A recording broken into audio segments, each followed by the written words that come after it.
கொலை வழக்கில் கோவை நீதிமன்றத்தில் அரசு தரப்பு வழக்கறிஞர் ஆஜராகாததால் மாவட்ட ஆட்சியருக்கு 10,000 ரூபாய் அபராதம் விதிக்கப்பட்டது. கூடுதல் தகவல்களை எமது செய்தியாளர் நேசராஜ் வழங்க கேட்கலாம்.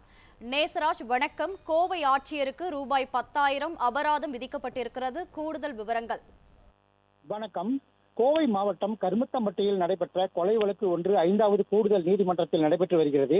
வழக்கு விசாரணை இன்று நடைபெற்ற நிலையில் சாட்சி சொல்வதற்காக மருத்துவர் ஒருவர் கேரளாவில் இருந்து ஆஜராகியிருந்தார்.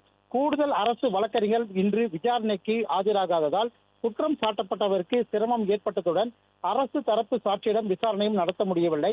அரசு தரப்பின் தவறால் இது ஏற்பட்டதால் கோவை மாவட்ட ஆட்சியர் சார்பாக மாநில அரசு 10,000 ரூபாய் தொகையினை ஒரு வாரத்திற்குள் நீதிமன்றத்தில் செலுத்த வேண்டும் எனவும் இந்த தொகை மருத்துவரின் வருகை செலவு மற்றும் இழப்பீடு தொகையாக வழங்கப்படும் என 5வது கூடுதல் மாவட்ட நீதிமன்ற நீதிபதி சிவக்குமார் தெரிவித்துள்ளார்.